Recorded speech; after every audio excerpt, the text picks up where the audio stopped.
Bapa, Putra, dan Roh Kudus. Amin. Allah Bapa di surga, kami mengucap syukur dan terima kasih bahwa Engkau merencanakan keselamatan sejak awal zaman. Engkau merencanakan putramu hadir ke dunia sejak awal, dan itulah kehendak-Mu untuk menyelamatkan manusia. Bukan hanya menciptakan, tapi menyelamatkan manusia. Engkau membaharui kemanusiaan kami, bukan hanya sebagai ciptaan, bukan hanya sebagai budak, tetapi sebagai anak yang Kau sayangi dan Kau cintai. Dan itu berasal dari tradisi Yahudi. Terpujilah nama-Mu kini sepanjang segala masa. Amin. Para saudara, kalimat yang hari ini kita dengarkan dari bacaan Injil bahwa Yesus tak akan pernah menghapus hukum Taurat. Bahkan yang terkecil sekalipun, 1 iota pun tidak akan dihapus oleh Yesus. Apa ini artinya? Dan Yesus mengatakan bukan hanya itu, mempertahankan, memeliharanya, tapi juga menyempurnakannya, menggenapinya. Jadi bukan hanya menggenapi, tetapi juga menyempurnakan. Saudara, hal ini tampaknya sederhana, tetapi sungguh mengajak kita untuk berpikir lebih dalam apa arti makna keselamatan itu. Jadi kita mau melihat bahwa Tuhan itu punya rencana yang panjang sekali, bahwa Tuhan ingin menyelamatkan manusia, tidak hanya menciptakan segala sesuatu. Tuhan menciptakan segala sesuatu, alam semesta dan segala isinya, dan terlebih juga manusia dari berbagai macam suku, bangsa Batak, Jawa, Flores, Papua, Afrika, dan Afrika pun banyak, Eropa dan seterusnya. Semua diciptakan Tuhan dengan caranya Tuhan sendiri. Kita tidak tahu bagaimana dahulu Tuhan menciptakan, tapi yang penting peristiwa di dalam dunia ini bukan hanya sekedar Big Bang, bukan hanya sekedar orang mengatakan letusan gumpalan semesta alam lalu pecah menjadi segala sesuatu. Jadi bukan hanya sekedar peristiwa alam, tetapi Tuhan punya rencana, Tuhan mengontrolnya. Ini penting bagi kita. Nah, dengan Tuhan mengontrolnya, maka Tuhan ciptaan manusia itu yang begitu banyak diambil dari Abraham. Ya, Abraham dipilih Allah sebagai bangsa direncanakan. Ya. Lalu Abraham tinggal di tanah terjanji. Yang dijanjikan Abraham tanah terjanji, keturunannya akan sebanyak pasir di pantai, bintang di langit, dan seterusnya. Nah, kemudian muncul terus hakim-hakim, para nabi. Ya. Nah, proses Yudio, ya, sejarah bangsa Yahudi ini menjadi awal dari suatu nubuatan akan datangnya sang penyelamat, sang penebus. Dikatakan ada 456 nubuatan akan kehadiran sang juru selamat dalam perjanjian lama. Nah, kenapa Tuhan mau memanggil Abraham dan seterusnya sampai sekarang itu? Karena Tuhan ingin menunjukkan siapa dirinya itu.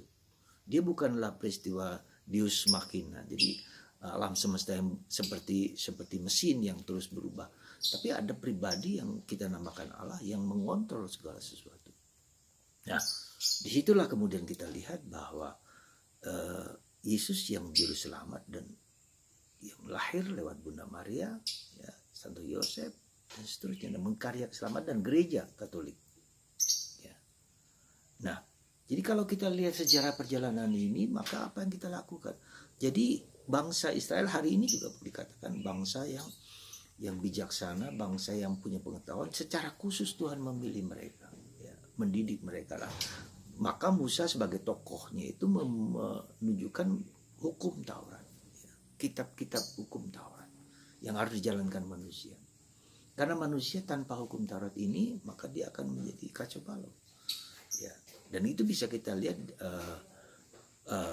suku-suku lain yang tidak berasal dari keturunan Yahudi dan Abraham ini. Ya.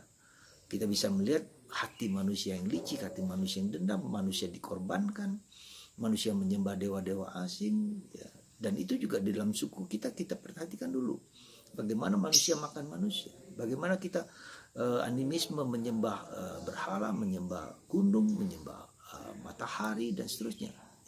Dia tidak mempunyai daya untuk bisa menjadi baik. Nah, bangsa Israel diberi secara khusus oleh Tuhan dengan hukum-hukum dan peraturannya supaya mereka mempertahankan manusia dan menyembah yang kita sebut Yahweh, Tuhan yang membimbing, Tuhan yang menuntun. Tuhan membuka sedikit-sedikit siapa dirinya.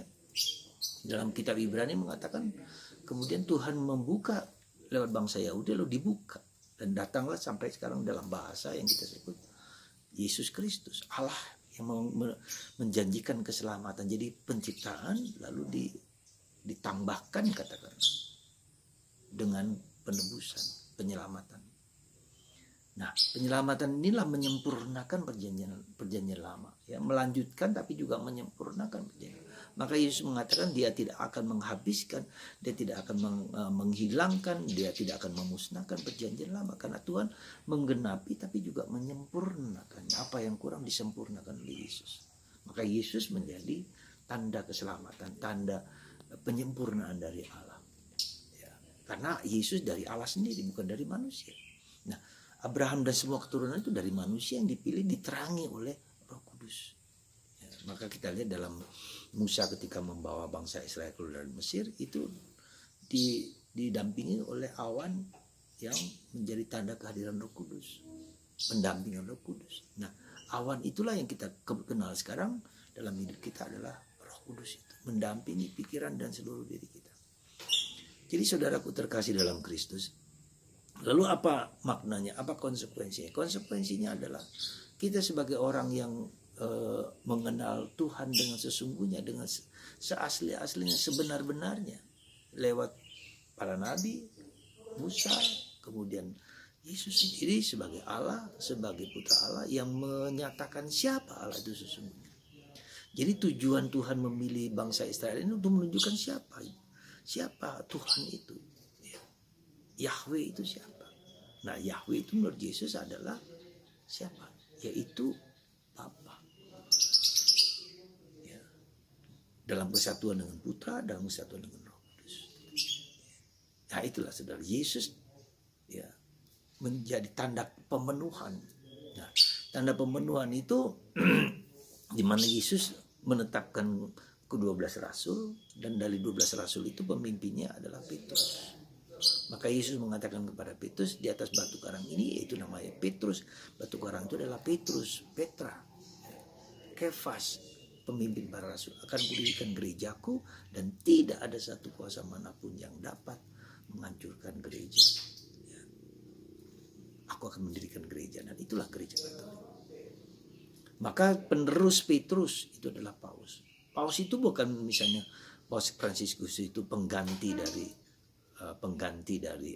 siapa? Benediktus yang almarhum. Tidak.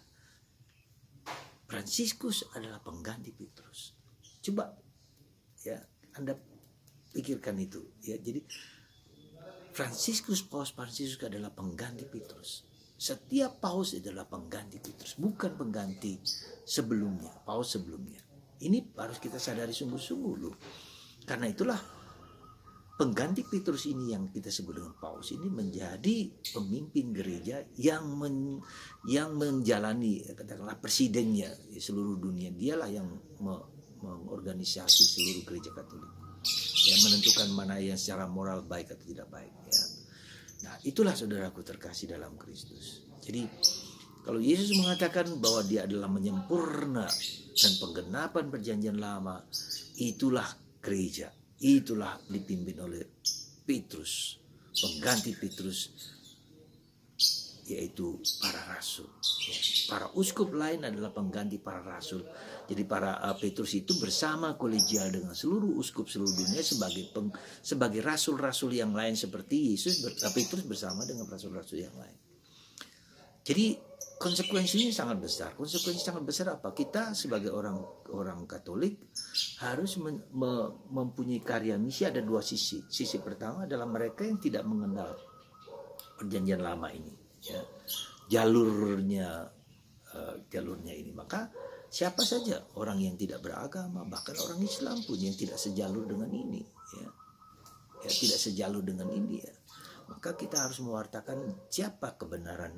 Abraham yang benar itu adalah Abraham yang dilanjutkan dengan Ishak, ya, dengan Yakub dan seterusnya, bukan anaknya Abraham yang lain. Meskipun kita tahu ada kebenaran-kebenaran di situ, tapi tidak seluruh kebenaran. Sejauh mana mereka juga mengikuti jalurnya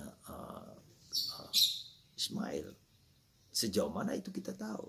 Sejauh mana Ismail terus melanjutkan semuanya, kita tidak pernah tahu. Nah, jadi kita mempunyai karya misi untuk orang-orang non-Kristen.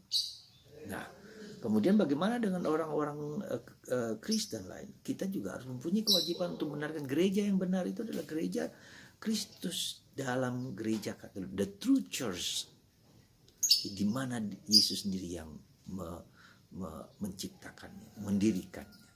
Ya, jadi kita punya karya misi untuk orang-orang non Kristen, tapi juga kita juga karya misi kebenaran gereja itu dalam gereja Katolik. Jadi orang-orang non Kristen pun harus kita katakan inilah the true church. Anda lihatlah tokoh-tokoh Kristen yang menemukan gereja sebenarnya, ya seperti Stephen Ray, seperti Scott Hahn, dan banyak tokoh-tokoh gereja lain yang kemudian tahu bahwa gereja Katolik adalah gereja yang paling benar. Meskipun di tempat lain ada elemen-elemen kebenaran, tapi bukan kebenaran full. Semoga Anda sebagai orang Katolik percaya dan yakin dan tak pernah meninggalkan iman ini karena apapun. Tuhan memberkati Anda semua, Bapa, Putra,